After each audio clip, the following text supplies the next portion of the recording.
My most life-changing psychedelic experiences.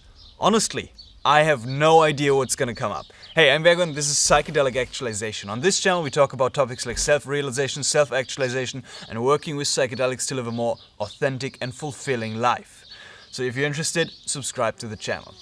Today I want to do something fun. I have not prepared any notes or haven't even thought about this, but I want to spontaneously come up and share some of my most life-changing psychedelic experiences. And what is life-changing, right? Life-changing is such an interesting term, especially in relation to psychedelics and to psychedelic integration. Because we can have profound experiences, we can have crazy experiences, we can have fun experiences, but sometimes our life is not changing afterwards. But in this video I really want to try to focus on some experiences I've had where really something shifted and my life has probably never even been the same after these kinds of experiences. So that's kind of the nature of the life-changing kind of things, where sometimes it's a conscious integration of the experience and sometimes experiences get integrated kind of automatically. And it's an interesting term. So I have no idea what's going to come up, but I am very excited about this. First experience that is going to come up is my first, or one of my first LSD experiences. I remember an LSD experience where I watched a video. I watched a TED Talk, one of my first ones. And there was this Guruji, Dada Guatemala, whatever his name was, and he was talking about consciousness. And I was taking LSD for one of the first times ever, and I was watching him explain the mechanisms of consciousness. And I entered into a state of samadhi. And it was very profound state of samadhi in his guided meditation at the end of his TED Talk. And this gave me a glimpse into this awakened state. And it was deeply meaningful, deeply profound, and deeply life-changing, because at the same time I was also getting into Zen Buddhism. I was getting into spirituality for the first time in my life.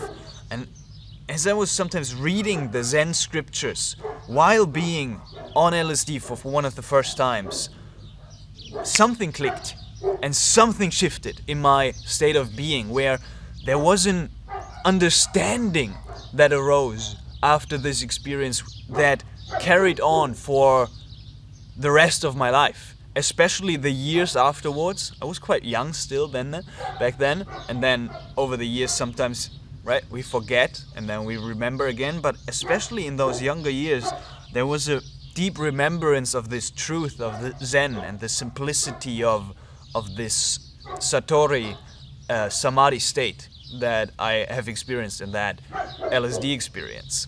Very profound. So that was the first one. Second life-changing psychedelic experience. Let me think about it. I think my first ayahuasca experience has been very transformative. It was a 3-day retreat. It was one of these retreats. It was not a proper good retreat. I don't know if I can recommend them. That's from Inner Mastery. But the first night I didn't experience really anything. Second night I fell asleep. And third night the ayahuasca opened up. And I had this deep opening of the ayahuasca experience. And what I remember from that experience is this intense sense of self-love. I remember during the experience I was walking into the bathroom and I looked, they didn't cover the mirrors, and I looked myself in the eyes and I got a sense that I love myself. I truly love myself. And I kind of knew that before that experience, right? This sense of, I love myself. But I think this was the first time that I really felt like I truly love myself. I truly love myself. Not just on this relative personality level, that as well, yes, and on this body, but I love myself with a capital S. I love this higher self, this more encompassing consciousness. And that changed something, right? This self-love, from that comes a certain kind of confidence, a certain kind of presence, a certain kind of quality of life, right? Self-love. And this was one of the first times I've truly deepened that self-love. And that is what was life-changing about that first ayahuasca experience.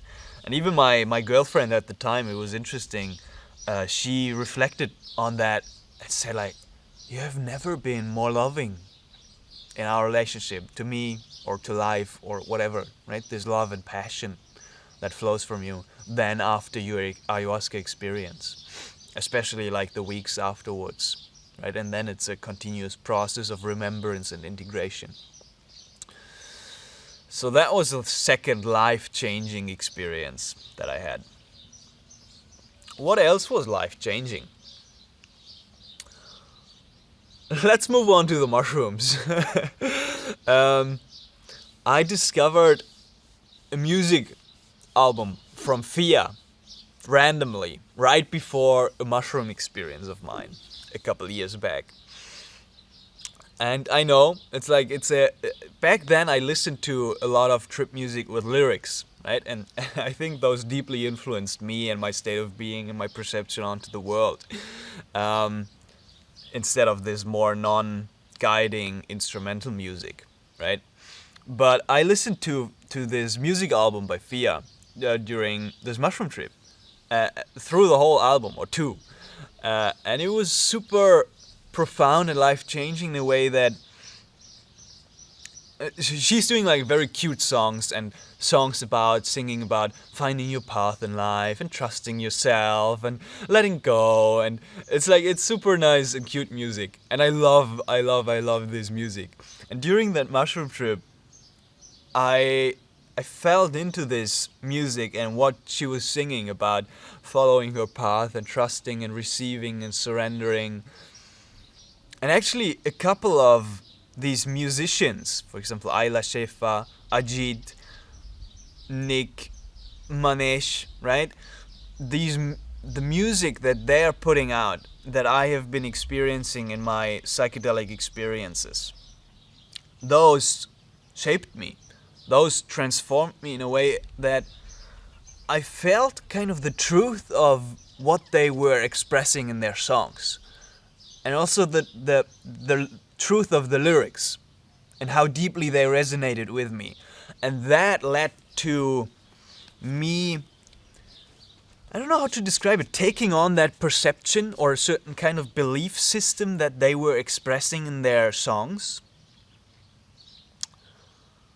And having that as a baseline level of perception and belief was very transformative for me, because they were helpful beliefs, right? They were like opening me up to life and integrating a certain sense of trust into the divine, or into also my ability to follow through on my path, to be fully myself, to be authentic. And don't be afraid to be authentic and go my own path. And that was transformative in a way that I was trusting myself to be myself and to walk my path, and not to listen to what everybody else is saying, right? Not to see this common path that is just given to us, of like, okay, you go to school, you get a job, you whatever, right? If you want to do that, right, fine. But there was something in me that was like, I am free to choose. I'm free to choose my own path.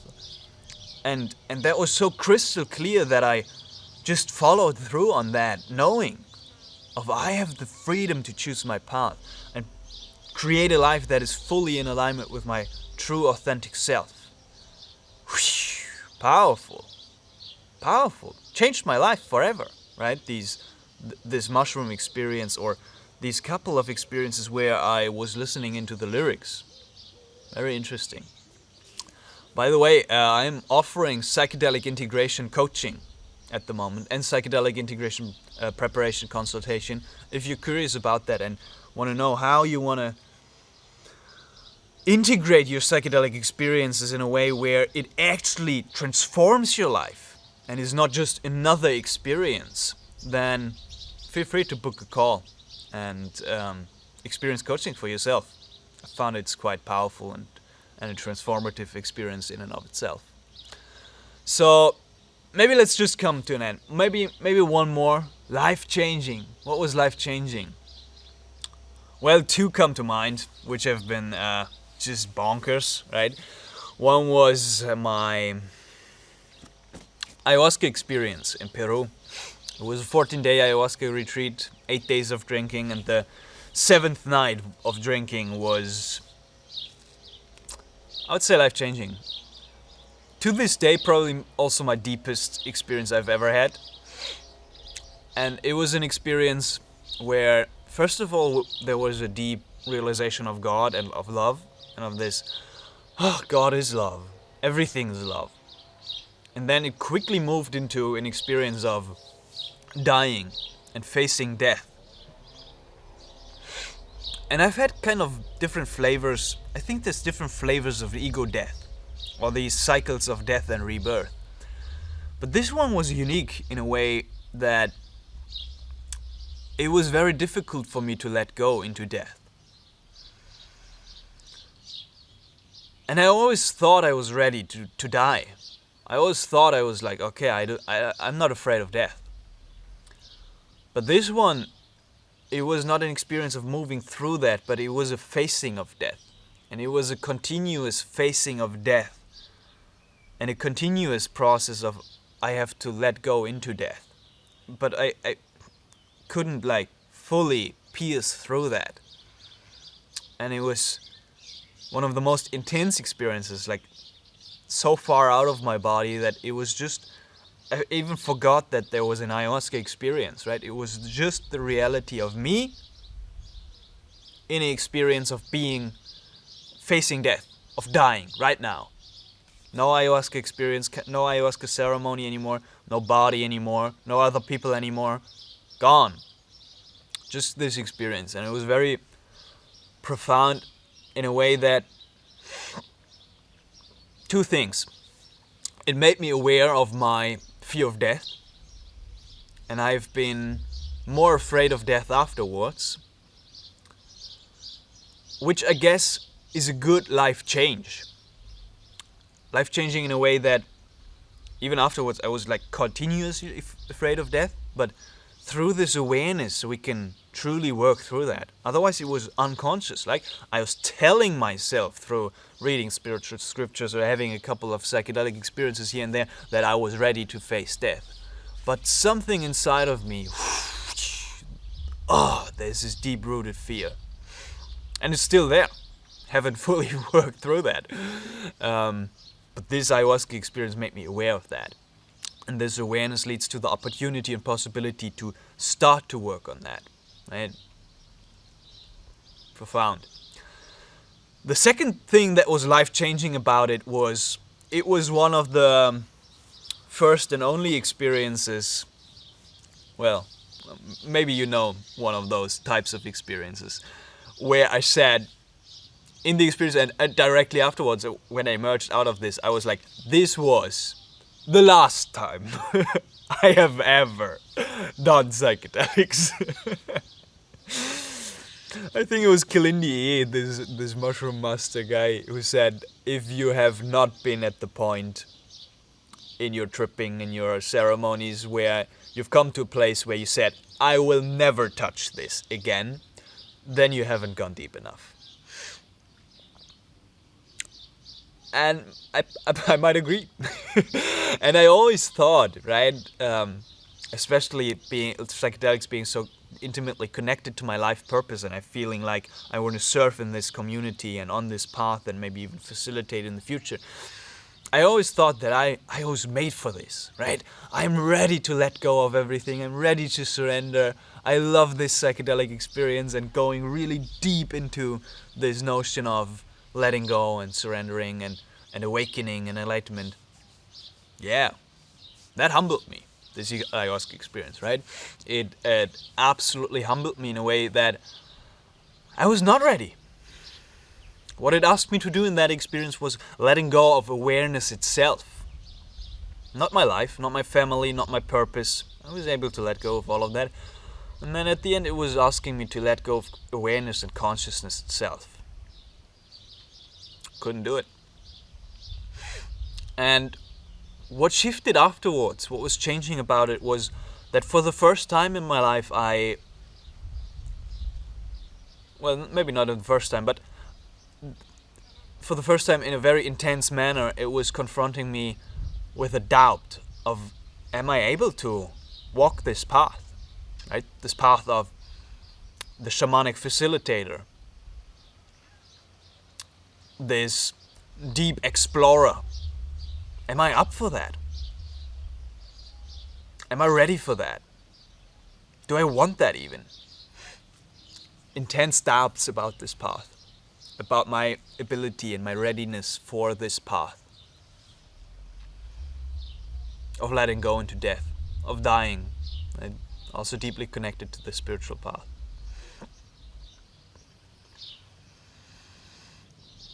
And I mustered up the courage to go in again, but this has been, right, a shake-up call. It shook me to the core of my being, this experience.